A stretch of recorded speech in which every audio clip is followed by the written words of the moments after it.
BJP और कांग्रेस एक दूसरे पर वार पलटवार कर रहे हैं। राहुल गांधी के उत्तर दक्षिण वाले बयान पर दंगल जारी है। इस बीच राहुल गांधी ने एक और सेल्फ गोल कर दिया है। राहुल गांधी ने आज केरल के कोल्लम में मछुआरों से बात करते हुए राहुल गांधी ने फिर से दोहराया कि देश में किसानों के लिए तो मंत्रालय है, लेकिन मछुआरों के लिए कोई मंत्रालय ही नहीं है। Quite a lot with farmers' issues. ഞാൻ കർഷകരുടെ പ്രശ്നങ്ങളുമായി ബന്ധപ്പെട്ട് വളരെയധികം പ്രവർത്തിക്കുന്നുണ്ട്. And now they've got these 3 new farm bills. ഇപ്പോ ഇവിടെ 3 കർഷക നിയമങ്ങൾ നമ്മുടെ രാജ്യത്ത് നടപ്പിൽ വന്നിട്ടുണ്ട്. And the idea is to destroy the agricultural system of India. അതിന്റെ പിന്നിലുള്ള ആശയം എന്ന് പറയുന്നത് ഭാരതത്തിലെ കാർഷിക വ്യവസ്ഥയെ ഇല്ലാതാക്കുക എന്നതാണ്. Just like our farmers farm the land, you farm the sea. എങ്ങനെയാണോ നമ്മുടെ കർഷകർ ഭൂമിയിൽ കൃഷി ചെയ്യുന്നത്, അതുപോലെ കടലിൽ കൃഷി ചെയ്യുന്നവരാണ് നിങ്ങൾ ഓരോരുത്തരും. The farmers have their ministry in Delhi. You don't have a ministry in Delhi. കർഷകർക്ക് അവരുടേതായ ഒരു മന്ത്രാലയം ഡൽഹിയിലുണ്ട്, പക്ഷേ നിങ്ങൾക്കൊരു മന്ത്രാലയം ഡൽഹിയിലില്ല. No one speaks for you in Delhi. നിങ്ങൾക്ക് വേണ്ടി ഒരു കാര്യക്ഷമമായ മന്ത്രാലയം ഡൽഹിയിലില്ല. So the first thing I would like to do is have a ministry dedicated to the fishermen of our country. अच्छी बात यह रही कि वहां पर राहुल गांधी को गलत ट्रांसलेशन करने के लिए नारायण स्वामी नहीं थे, लेकिन उसके बावजूद एक बयान देकर फिर से मत्स्य पालन डिपार्टमेंट को लेकर जो राहुल गांधी ने कहा है उस पर अब पलटवार कर दिया है गिरिराज सिंह ने। गिरिराज सिंह आपको बता दें पशुपालन और मछली पालन मंत्रालय के मंत्री हैं। उन्होंने ट्वीट करके कहा है संसद में खुद फिशरी मंत्रालय से सवाल पूछते हैं, जब जवाब में भ्रम फैलाने वाला बात कह देते हैं। आगे लिखते हैं अफीम नहीं मिलती जब उन्हें, तब देश में घूम घूम कर भ्रम फैलाते हैं। गिरिराज सिंह ने ट्वीट करते हुए राहुल पर निशाना साधा। आगे लिखा ये दिमागी दिवालियापन है, ये सोची समझी साजिश है। ये लोगों को सोचना है कि उन्हें किसके भ्रम में रहना है या किसके भ्रम में नहीं रहना है। तो गिरिराज सिंह ने सीधे सीधे निशाना साध दिया है उस बयान को लेकर जो राहुल गांधी ने फिर से दोहरा दिया है। केंद्रीय कपड़ा मंत्री स्मृति ईरानी सुबह एबीपी न्यूज से जुड़ी थी। स्मृति ईरानी ने राहुल गांधी पर झूठ बोलने का आरोप लगाया, उन्हें कोई जानकारी नहीं है, यह भी स्मृति ने कह दिया। देखिए, राहुल गांधी ने स्वयं देश की संसद में जो फिशरीज मंत्रालय है, मत्स्य पालन का विभाग है, मंत्रालय है, उसके सम्मुख अपना एक प्रश्न प्रस्तुत किया था।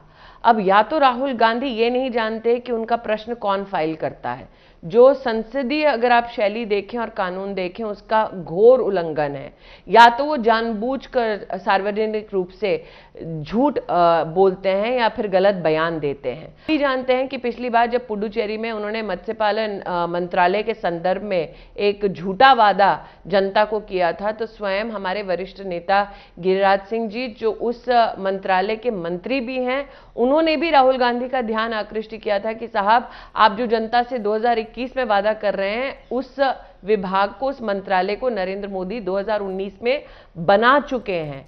फिर भी इस झूठ का दोबारा राहुल गांधी द्वारा रिपीट किया जाना इस बात का संकेत है कि राहुल गांधी को सत्य से कोई सरोकार नहीं। यूपी के अल्पसंख्यक कल्याण मंत्री मोहसिन रजा ने भी राहुल गांधी पर पलटवार किया। मोहसिन रजा ने कहा कांग्रेस देश को तोड़ने की साजिश रची है, लेकिन हम ऐसा होने नहीं देंगे। कांग्रेस के डीएनए में ही विभाजन है। कांग्रेस ने देश का बंटवारा किया, जातियों का बंटवारा किया कांग्रेस ने अपनी निजी स्वार्थ के लिए, और आज क्षेत्रवाद की बात कर दी राहुल गांधी ने। तो कांग्रेस अधिकार खो चुकी है देश में राजनीति करने का, क्योंकि देश एक है, श्रेष्ठ है। इसलिए आज कितना ठगा महसूस कर रहे होंगे हमारे अमेठी के लोग, कितना ठगा महसूस कर रहे होंगे नॉर्थ इंडिया के लोग, और कितना ठगा महसूस कर रहे होंगे हमारे साउथ इंडिया के लोग, जहां जाकर इस तरह का वक्तव्य दिया है कांग्रेस के लोगों ने। आज वो भी समझ गए होंगे कि ये बाटों की राजनीति करने के लिए राहुल गांधी केरल आए हैं, और वहां पर जाकर इस तरह का बयान देना ये कोई साजिश का हिस्सा है। चूंकि पीएफआई भी वही है, और ये कोई नई साजिश तो नहीं है कांग्रेस की कि कोई एक नया विभाजन कराना चाहती है देश के अंदर कांग्रेस, लेकिन अब ये जो भी इनकी साजिश है वो नाकाम होगी और हम उसको कामयाब नहीं होने देंगे। मोहसिन रजा इसको बड़ी साजिश करार दे रहे हैं, लेकिन अब बीजेपी ही नहीं कांग्रेस के नेता भी राहुल के दक्षिण वाले बयान पर सवाल उठा रहे हैं। दिल्ली कांग्रेस के नेता संदीप दीक्षित राहुल के ऐसे बयानों से बचना चाहिए, ऐसी नसीहत दे रहे हैं। देखिए, ये जो उन्होंने क्या कहा है उसमें मैं बाद में आऊँगा, लेकिन ये कोई इतनी बड़ी चीज़ नहीं है। अपने अलग अलग हर आदमी अपने इलाके के बारे में कहता है। और जहाँ तक विघटन की और बंटवारे की राजनीति, तो भारतीय जनता पार्टी किसी को इस बारे में लेसन न दे। पूरे देश को धर्म के नाम पर हर चीज़ के बारे में एक दूसरे से बांटा है। जहाँ तक राहुल जी का वक्तव्य है, मैंने पूरा नहीं सुना है। मेरा ये है कि कोई भी हर प्रदेश का, हर जगह का वोटर जो है अपने अपने मुद्दों पे वोट देता है, वो उसकी स्थानीय ज़रूरतें पड़ती हैं। हर इलाके की अपनी प्राथमिकताएं होती हैं, हर वोटर की अपनी सोच होती है, और इसमें कोई किसी से, एक राज्य को या एक समुदाय को किसी से तुलना करना मेरे ख्याल से पूरी तरीके से तर्क संगत नहीं होता है। हर पार्टी करती है, बीजेपी तो खास इस बात को करती है, लेकिन मैं ये मानूंगा कि इस चीज़ से हम लोगों को परहेज रखना चाहिए। कांग्रेस के भीतर से ही अब आवाजें उठने लगी हैं कि राहुल गांधी को सोच समझकर बोलना चाहिए, ऐसे बयानों से बचना चाहिए। राहुल गांधी केरल दौरे पर हैं और एक और विवाद खड़ा हो गया है। केरल में फिर से कोरोना फैल रहा है, यहाँ मास्क लगाना अनिवार्य है। लेकिन राहुल जब केरल के कोल्लम पहुंचे तो उनके चेहरे पर मास्क नहीं था। राहुल बिना मास्क के लोगों से बात करते हुए दिखाई दिए। बीजेपी ने राहुल के इस गैर जिम्मेदाराना व्यवहार पर सवाल उठाए। तस्वीरें आप देख रहे हैं, मंच पर 8-10 लोग मौजूद हैं। राहुल गांधी स्वयं मास्क नहीं लगाए हैं, उनके पीछे भी 2-1 लोग खड़े दिखाई दे रहे हैं जो मास्क नहीं लगाए हैं, और इसी को लेकर अब बीजेपी ने राहुल गांधी पर हमला कर दिया है। केरल में अभी भी कोरोना बेकाबू है और वहां पर मास्क की अनिवार्यता सबके लिए ज़रूरी है, लेकिन इसके बावजूद राहुल गांधी अपने कार्यक्रम में मंच पर, जबकि 8 से 10 से ज़्यादा लोग मौजूद हैं, ना तो खुद मास्क लगाए हुए हैं, ना ही आसपास खड़े 2-4 लोग भी मास्क लगाए हुए हैं। तो केरल में राहुल गांधी के मास्क नहीं पहनने पर बीजेपी ने निशाना साधा है। बीजेपी सांसद विनय सहस्त्रबुद्धे ने कहा कि इतने बड़े राजनेता का ऐसा करना उचित नहीं है। सहस्त्रबुद्धे ने राहुल के उत्तर दक्षिण वाले बयान पर भी निशाना साधा है। हमारे साथ मौजूद हैं विनय सहस्त्रबुद्धे, बीजेपी सांसद। सर, राहुल गांधी पहले भी ये बात कह चुके हैं, आज फिर वो यही कह रहे हैं मछुआरों के बीच में जाकर के कि आपके लिए कोई मंत्रालय नहीं है, हम आएंगे आपके लिए मंत्रालय बनाएंगे। मुझे लगता है कि श्री राहुल गांधी जी अपने अज्ञान के आधार पर राजनीति को आगे बढ़ा रहे हैं। It's a politics of ignorance एक दृष्टि से, और ये अज्ञान इस तरीके से जनता में भ्रम फैलाने के लिए और एक असंतोष निर्माण करने के लिए उपयोग में आ रहा है, तो वो बहुत ही आक्षेपजनक है, ऑब्जेक्शनेबल है। इस तरीके का बयान राहुल गांधी ने कुछ दिनों पहले भी दिया था। तब सरकार की तरफ से बाकायदा कहा गया था, गृहराज जी भी सामने आए थे कि मंत्रालय का मैं मंत्री हूँ, अगर राहुल जी को नहीं पता है उनको यहाँ आना चाहिए। लेकिन उसके बाद भी इसी तरीके का दोबारा बयान देना, नहीं, यही तो सवाल ऐसा है।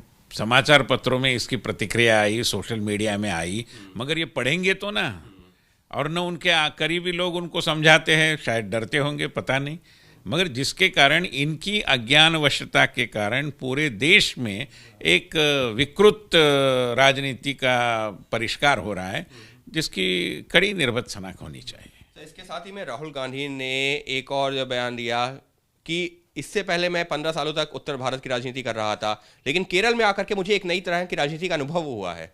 देखिए, हमारे देश में हर प्रदेश के बारे में एक अलग अलग विशेषताएं होती है।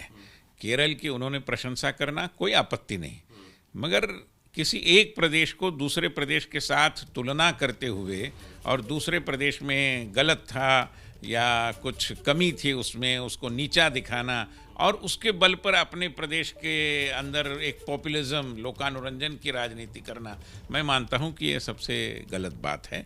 और फिर ये सारा करते समय जिस पद्धति से वो समुदाय में जा रहे थे और कोई मास्क नहीं पहन रहे थे, मुझे लगता है कि ये सारी बातें एक जिम्मेदार राजनीतिक नेता की जो हमारी अपेक्षा होती है उससे विपरीत है।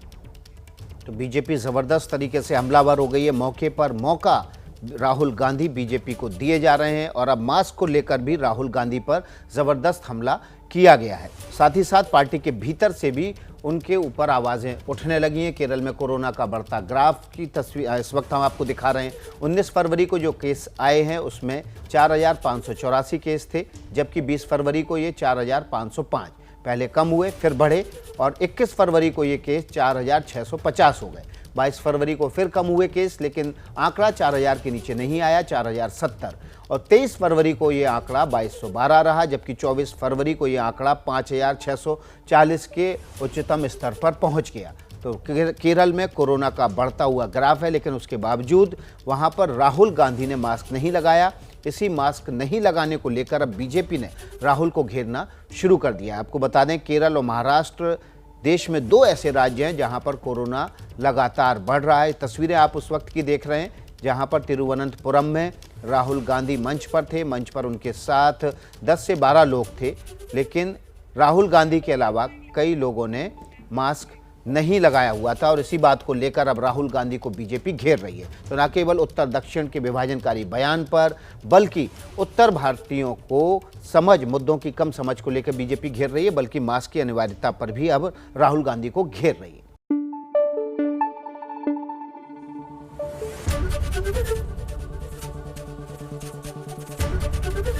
एबीपी न्यूज आपको रखे आगे।